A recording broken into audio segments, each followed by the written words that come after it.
오래전 양자강은 물결이 세차고 풍랑이 잦았다고 합니다. 먼 곳에서 온 뱃사람들은 이 서진도의 거리에 머물며 조수가 이르기를 기다렸다고 합니다.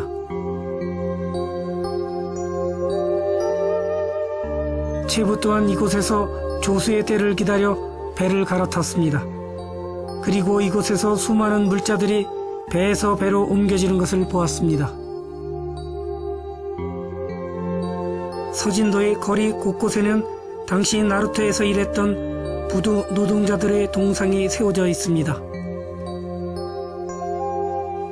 스레를 끌고 가는 노동자의 동상 앞으로 그들 덕분에 만들어졌던 서진도의 독특한 길이 쭉 펼쳐져 있습니다.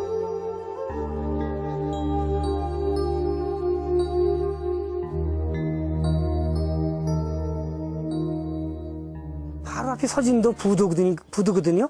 여기에서 이제 양주로 가기도 하는데, 양장을 건너온 물건들을 여기다 싣고 외발 수레를 가지고서 이 위로 날리는 겁니다. 그러다 보니까 얼마나 많은 물건을 날랐으면 이 정도로 지금 홈이 파져 있는 거죠. 그만큼 많은 물건을 위로 날렸다는 이 증거가 되겠습니다. 양주로 북경으로 향하는 수많은 물자들을 날랐던 길, 이 좁은 길 위로 지나간 문명의 무게를 가늠해 보았습니다. 서진도 한쪽에 이제는 과거의 유물이 되어버린 옛 선착장터가 남아 있었습니다. 지금은 훼손을 막기 위해 유리로 그 터를 덮어 놓았습니다. 여기는 그 서진도 선착장이 있던 곳입니다. 청나라 때는 그 양자강이 여기까지 들어왔죠. 지금은 그 양자강 토사에 의해서 전부 여기가 덮어진 것이죠. 그러니까 지금 그 양자강은 여기서부터 한 200~300m 앞으로 있거든요. 그만큼 양자강이 폭이 좁아드는 걸 의미합니다. 양자강이 토사로 좁아지기 전 이곳은 한때 강물이 넘실거렸던 선착장이었습니다. 이제 서진도 선착장 앞은 강물이 아니라 들판으로 변했습니다. 그리고 바람 부는 그 들판에는 배를 띄우는 뱃사람 대신 하늘의 연을 띄우는 사람들이 자리하고 있습니다. 뱃길의 평안을 꿈꾸던 뱃사람들의 기원 대신 이제는 무슨 기원이 저 연들에 담겨 있을지 궁금했습니다. 양자강 위로 모래와 시멘트를 실은 배들이 천천히 나아가고 있습니다. 전성기 시절의 영화는 사라졌지만 여전히 남은 제 몫을 다하고 있는 운하길을 보며 양주로 들어섭니다.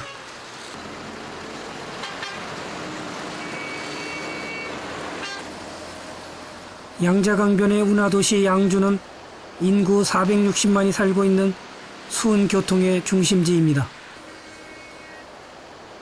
양주 또한 중국의 다른 도시들처럼 시내 곳곳에 주상복합단지 개발이 한창 진행 중입니다.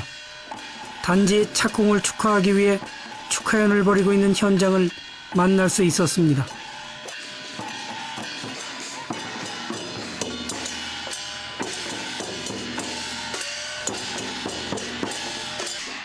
수양제가 경항대운하를 건설했을 때와 마찬가지로 지금의 대규모 개발 바람 뒤에도 분명 서민들의 삶의 고락이 함께하고 있을 겁니다.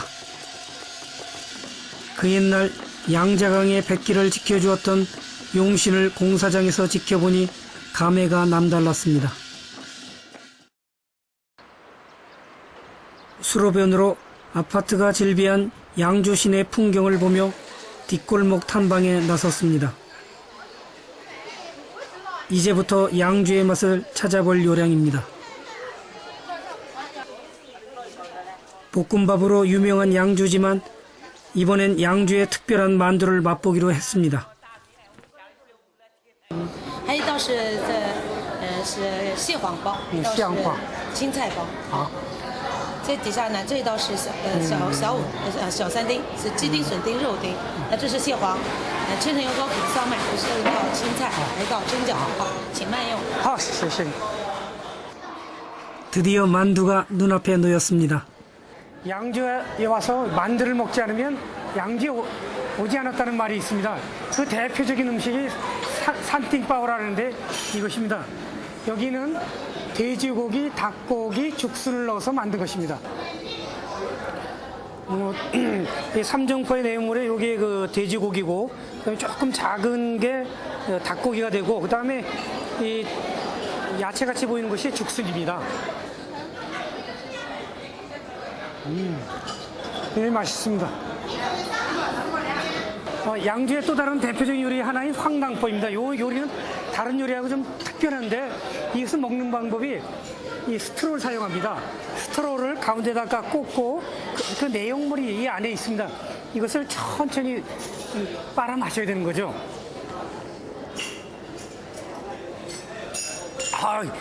이 혀를 댈 뻔했습니다. 이 안에 있는 그 재료가 녹아내려가지고 그 물이 지금 제 입으로 흘러 들어간 거거든요. 그러니까 굉장히 뜨겁습니다.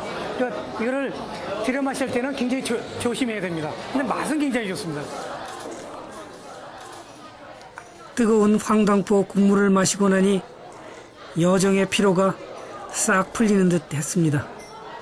만두 속 국물을 다 마신 후에 만두피를 먹는 것이 황당포의 특징입니다. 이렇게 많은 사람들이 즐기는 양주의 별미로 저도 운하길 여정이 든든해졌습니다.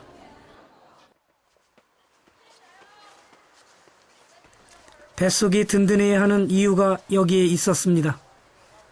양주의 명소 중 하나인 당성 유적지의 높은 계단이 제 앞에 뻗어 있습니다.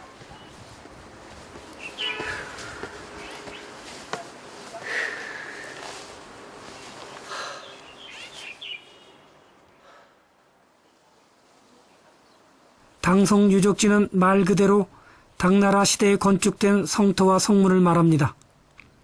이 성터 안에 신라시대의 문장가 최치원의 기념관이 있다고 해서 물어물어 찾아가는 길입니다.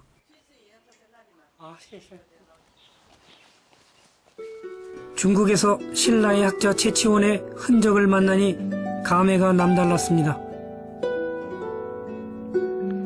12살 때 당나라로 유학을 온 최치원은 과거에 급제하고 양재에서 교수를 시작했습니다. 이 외국에 나와서 언어를 배우고 그들과 생활하면서 그들의 그 문자를 배우고 그러면서 그 과거 시험에 합격한다는 건 이건 보통 일이 아닙니다. 지금 어떻게 보면 사법 시험에 합격하는 일인데 최치원은 수재였던 거죠. 그러니까 그다음에 또 한 가지는 그 토항서 경문이라고 하는 그 문장은 그건 대단히 유명하거든요. 지금 뭐 중국에서도 유명하고 한국에서도 유명하거든요. 그럴 정도의 문장 실력을 가진 인물이었던 거죠. 당성을 지키는 관리인도 최치원에 대해 이야기합니다. 以前嘛，就在小学的时候就读过崔致远这个人物，是上学时期就知道韩国人来的时候都到那这里祭祖，他是他的韩国的祖先。 운하길에 남은 또 다른 한국인의 흔적을